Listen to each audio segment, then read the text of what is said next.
Hi, this is Jan Hibbard from Log Cabin Leather, and I'm here in the basement of my log cabin home today to share with you how I create the handmade designs on my custom handmade leather belts.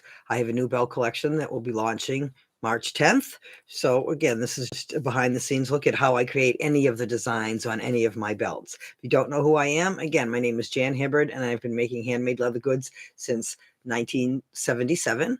Belts have always been my best seller. So again, this is how I create the design. So I'm going to move the camera off of me and down here, and I'm hoping this angle is going to be okay. Okay, first thing you have to do is wet leather because you're going to mold it. So this is a belt strip that I hand cut. And I make belts in all widths for people of all sizes. This is an 1.25 inch strip. It's about 60 something inches long. Next thing, I use something called wing dividers.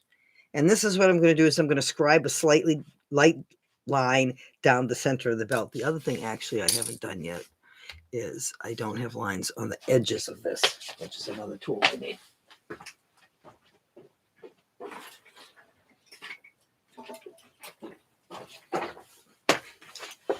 So this should be done down the edges too. So I may not do this down the whole belt just because of time. But these are my marking lines. So this line is going to go all the way down the side like this. And again, I really didn't want to take the time to do all of this because I think it will be kind of boring to just watch me do things like this. Okay, so I usually have the lines along the side like that. And again, if anybody doesn't think leatherwork is messy, it makes a lot of scraps. So that was called a stitching groover. It was really to make, if you're going to stitch a belt, which of course I'm not going to do, that would indent the stitching so it wouldn't wear as easy. But again, that's where I say belts are not good with stitching because they can still break if you put a lot of pressure on it. So now this is a wing divider. It's set for the distance, so it's going to mark the center of the strip I have, which I've already lined up, and I'm just going to very lightly scribe a line down the center. Now the idea is I really, and again, I'm only going to go that far since that's as far as I went with the other part. Now I generally pick up a tool. I just bought all these really cool tools the other day, and over here from somebody, and so I haven't even tried any of those on anything. I just purchased them the other day, so I'm going to try a couple of those now. So I've got that line down the center, and then basically my design is build from that. So I usually pick a tool. I kind of intrigued by this one. It's kind of a Native American design. I'm actually going to start at this. Oh no, I didn't bevel it.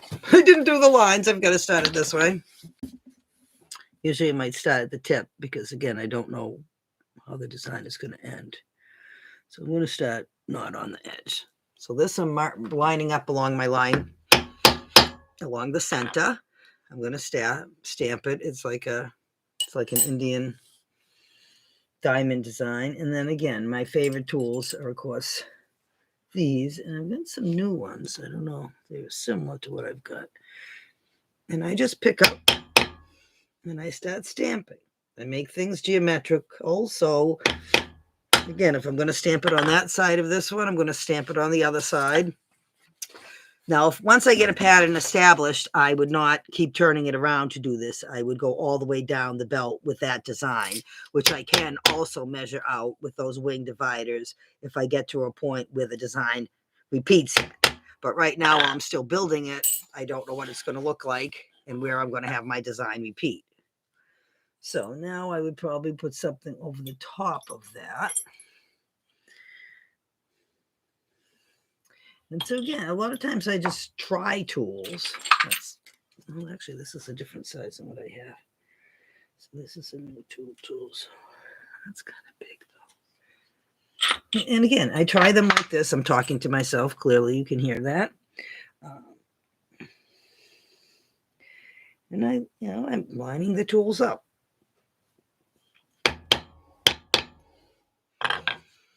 All right, so now, again, that was going to go here, but I'm not going to necessarily do that right now because that's not going to affect distance between things. What I want to do is measure where I start this one to where I start the next one. And I'm going to use these and measure that distance so I can repeat the design. But I don't think I want to do just that. I want to have something else in between here, which is what I'm trying to figure out what I should do next. Again, I kind of like this because it's that's a good size for this.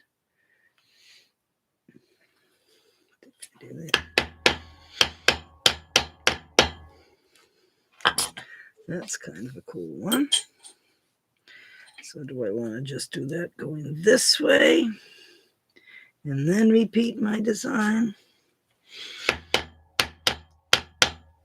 And see, like I say, literally, I am creating the design as I go along. So if that's now going to be my pattern, then I need this. Then I need this. Then I'll have this again. But now what I can do, I'm going to use a different wing divider than the one I have set for the center because I don't want to change that measurement in case my line is light and I have to redo it again. So I keep that measure the same. Hey, this is just about what I need. Hope that's showing on the camera. It isn't, is it? I am not even on the camera. I am not even on the camera. So this is a distance I want to go. So now I can measure from the front of that one. Maybe we'll see if I can get this more on the camera. See, I can't see the camera from where I am. It's behind me, so, or beside me, so I can't. I'm trying to get this so it's such a bad angle, but not realizing I was placing it out of range. So this is what I was using. And so now that I've made those dots, again, this could be a little wetter. And I'm just going to wet down to there. And so again, this is going to be set along the center. It's going to be hammered. Now that I've got the pattern established, I can do that. Then I'm going to go back and I will do this on either side.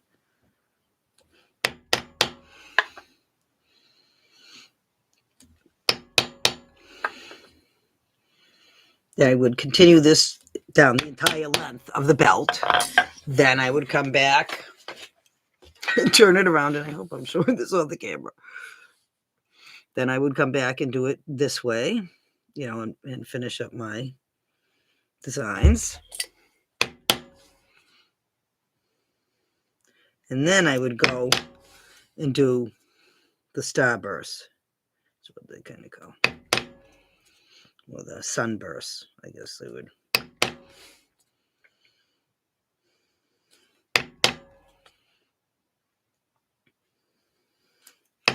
And how I would typically do that is I would do all in one direction. So I would hold the belt this way now, which again, when I'm not on camera, I would be holding it across the table here. And it's going to go across this. So I'm going to touch it to here. And I'm going to go this way. So I'm going to do this all the way down the belt. And then I would turn it and do it that way, coming back all the way on the belt.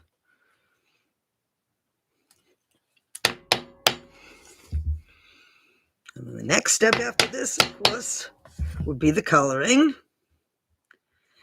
And then after that would be dye resist if I'm using anything. And then would be the dyeing. And I have other videos that I'm showing that kind of thing too. So that's kind of the design. And like I said, I actually haven't done this one here that I was going to do. So now I have to, try to line it up with what I already have there. So I was going to do these over each and every one. So let me do just this one more so you can see what the whole pattern would look like.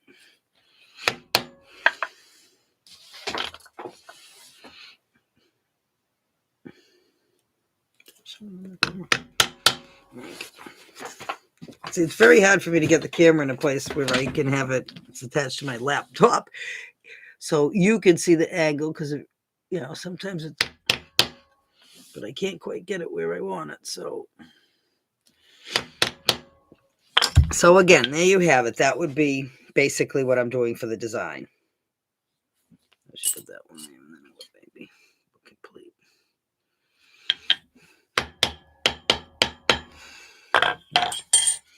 So, all right, that's the design I've got. So kind of Indian looking. A lot of my things have kind of an Indian flair to them. So that's pretty much going to wrap it up for now. Again, my basement is cold. It's unheated. So that's why I'm wearing layers of clothes here. But it's also kind of dark the way I have the lights because I have them zoomed down on the table. So they're not really great for filming here. And I see that it's kind of at a bad angle here. But in any event, that is how the designs are made. I have a brand new product line. I have 28 new designs that I just created that will be coming out March 10th in a new product line. If you want to check it out, I have a preview party on March 9th, but the only way you're invited to that is if you're on my email list. So if you want to join my email, then you'll be invited to that party. You can do that on my website, logcabinleatherbyjan.com. If you're on Facebook, do not join the link there because it does not work. Here on YouTube, there will be a link underneath the video, so you can join there as well. And that will give you a 20% discount off your first offer.